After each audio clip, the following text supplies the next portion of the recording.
Hello and welcome to Sensational South. I'm Harish Upadhyay. Over the next 30 minutes, we bring you all the major news and newsmakers from across South India. Our top story today is from Telangana, where the tussle between the KCR government and the governor boiled over during the Republic Day. KCR skipped the official parade at the Raj Bhavan. He in fact held parallel celebrations. My colleague Swastika Das brings this report. In poll-bound Telangana, ties between Chief Minister K. Chandrasekhar Rao and Governor Tamilisai Soundararajan have gone from bad to worse.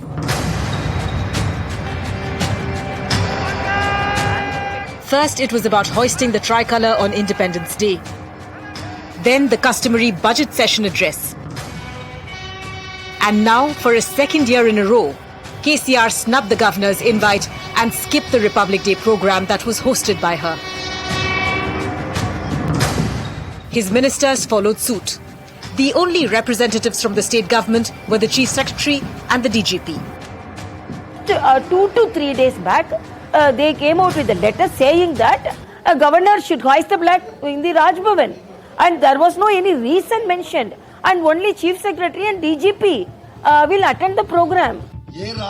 The whole issue took a nasty turn when a BRS MLC abused the governor for sitting on pending bills. Governor muchara maattannu ఏ రాజ్యాంగము ఈ governor పాటిస్తుంది అని చెప్పి నేను అడుగుతా ఉన్నా. అసెంబ్లీలో కౌన్సిల్లో pass చేసిన బిల్లులని ఇప్పటిదాకా గవర్నర్ పెట్టుకొని ఆ ఫైల్ ఎందుకు కూర్చుంటుందని నేను అడుగుతా ఉన్నా. జవాబు చెప్పు. ఇది రాజ్యాంగమా? First of all, it is very disheartening to see such legislatures, such leaders talking about the not only higher authorities, women. How they can talk like that? Apart from Telangana, there is a running battle between the governor and state government in Tamil Nadu and Kerala as well.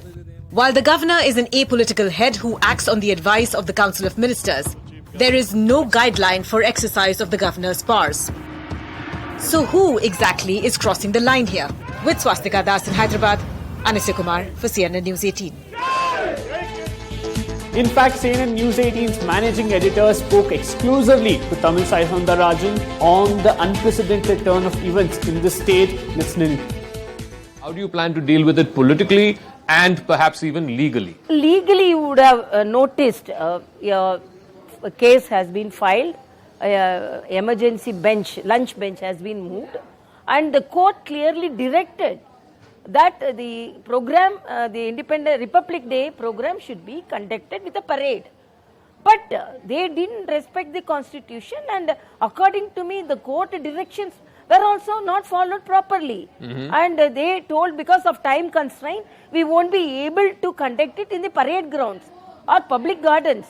But I wrote a letter almost 1.5-2 months back to the government saying that last year you didn't conduct it properly.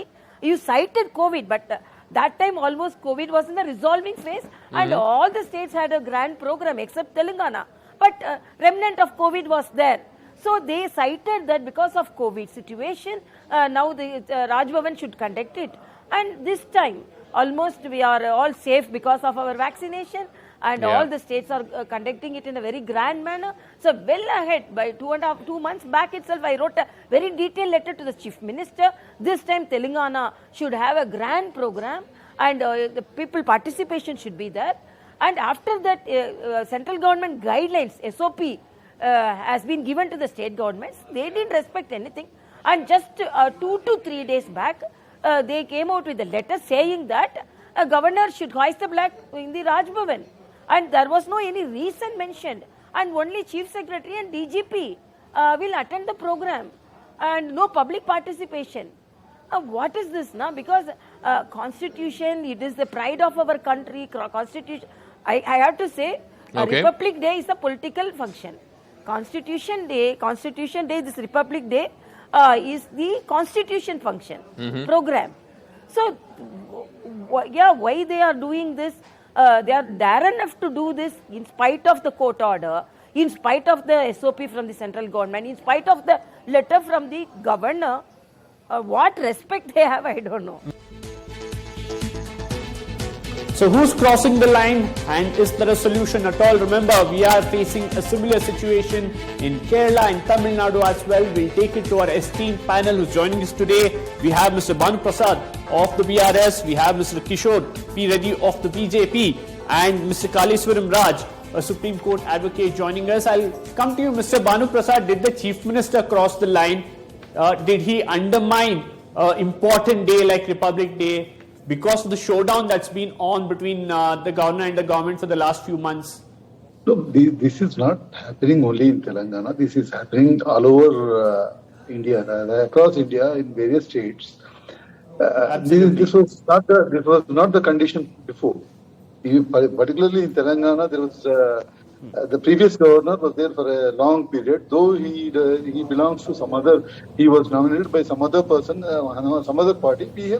It was the relation was so cordial and we went on very well and everything went on very well. But when a party president of a particular state comes and is nominated as a governor for this particular state, and from the day one she is much interested in politics than governance.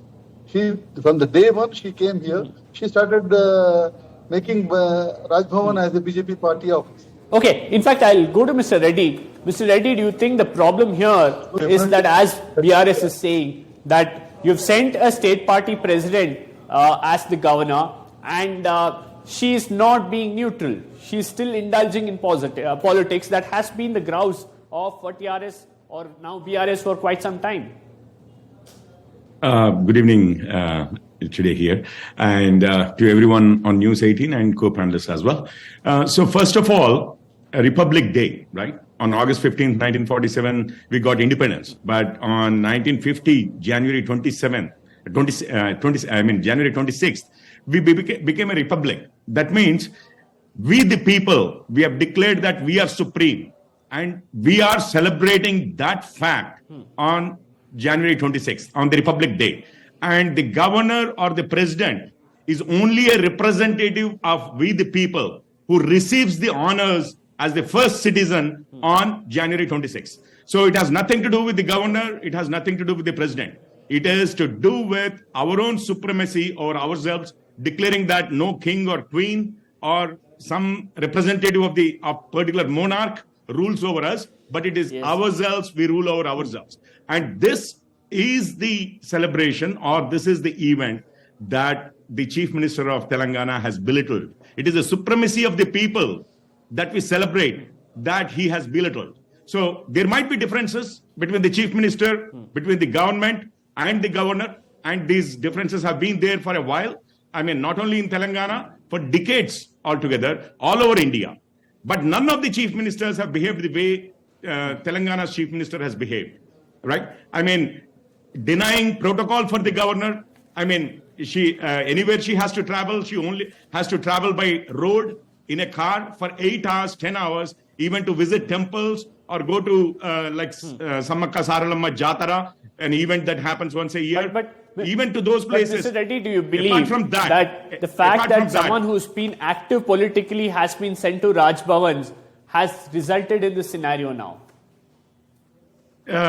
As I said earlier, even the Sarkaria Commission has gone into this. It's been a long while. There have been a lot of politicians who have been active recently, who have been placed in the position of the governor by every party that has ruled this country, right? So there is nothing of an exception right here, but denying the people of the state the celebration of their own supremacy, their own we the people supremacy, right? That no chief minister has done. Only recently, the TRS, which has transformed into BRS, has held a launch meeting in Khammam. Arvind Kejriwal ji and Bhagwant Singh Mann and Vijayan ji, all of these chief ministers, current chief ministers came there. They also talked about the tussle between the government and the governors in their own states or in various states of India. But none of them went to the extent of denigrating one of the only two festivals that we have, the Independence Day and the Republic Day, that we as Indians, not as a Hindu, not as a male, not as a Telugu guy, not as a South Indian or a North Indian, not as a particular caste, but as an Mr. Indian Reddy, that we celebrate, right? You And mentioned he has about denigrated Sarkaria that. Commission. I want to take that point. To Mr. Raj, Kaleeswaram Raj. The commission made two important recommendations. One, it said politically active people should not be sent to Raj Bhavans. Second, it asked that this appointment may be made in consultation with the Chief Minister. None of it has been implemented. Do you believe, Mr. Raj, that's one of the main reasons why we are seeing across states this difference, or in a way, sort of a confrontation between the governor and the government? Some places it's reached a new level, in other places it's always simmering and right there. It's a very appropriate question. I would think that Sarkaria Commission, of course, Sarkaria Commission actually wanted, to use its words, wanted the governor to be the front philosopher and guide of the cabinet. There was some kind of romanticism in the Sarkaria report, but at the same time, it gave a lot of practical suggestions to overcome this situation. Because right from the Constituent Assembly debates, if my memory is correct, on June 2nd, 1949, some honorable member asked a question: what is the guarantee that the governor will not interfere with the day-to-day governance of the state? And to that question, Mr. P.S. Deshmukh answered by saying that the guarantee is essentially the wisdom of the governor and the wisdom of the persons who appoint the governors. This was the answer. I would rather go back to that Constituent Assembly debate. Nowadays, of course, as indicated in the question, it is over-politicized. The gubernatorial officers across the country, especially in those states where the opposite parties are ruling, are drastically politicized. Yes. It results in a very ugly situation, and something which is happening on Republic Day or on some other day has its roots actually in this misuse of the governor's office. In fact, Mr. Reddy, do you believe that it's time for the union government to look at this issue and step in? As you rightly mentioned earlier, that we are seeing this happening in multiple states. Do you believe it's time to look at some sort of a SOP in appointing governors or ensuring that there's no conflict that reaches this level? So essentially the position of the governor itself, we have an elected government in the states and we have an elected government in the center, and India is a union of states, and there are always tendencies that we do not want to see within India. As Nehru has said at that time, it's a nation in the making, right? So there will always be a little friction here and there, and that's expected. That's not to be, that's nothing to be worried about. But when individuals take it to the extent that yesterday in Telangana, the government of Telangana and the CM of Telangana have taken it, that's when the people suffer. See, the celebration itself had nothing to do with whether the governor has been a political appointee. There might be political differences between the governor and the government. And at times, but in fact, BRS says the larger problem is the governor is sitting on bills that hits administration. Exactly. I'll come to that as well. Even when there are no issues, politicians play politics, right? Just in our state, I'll give you one example. KCR, the Chief Minister of Telangana, did not have the heart to go and even say, when the governor's mom had passed away, even to pay a visit and condole her, right? So he had taken it so personally, this thing, that even national festivals are not beyond this thing for him to play politics. So politics will always be there. All I'm saying is, even if it is the best of the governors who is apolitical, when there is a friction between, if the party in governance in a state wants to create a center versus state kind of an issue, they'll always make the governors scapegoats, and they'll always target the governors. And that's what is happening in the state of Telangana. There are pending bills. Yes, there are pending bills. There has always been some sort of an uneasy equation between governor and the government in many states. And Hyderabad, or rather the undivided Andhra itself, knows what happened, how Mr. Ramarao was unseated from the Chief Minister's seat. Exactly. So is the TRS or BRS overreacting on this, is what the BJP is asking? That is what exactly I'm saying. Mr. Prasad, can you quickly answer Yeah. that? Yeah, the institution of governor itself is becoming, during these periods, actually the institution of governor itself is becoming a colonial hangover.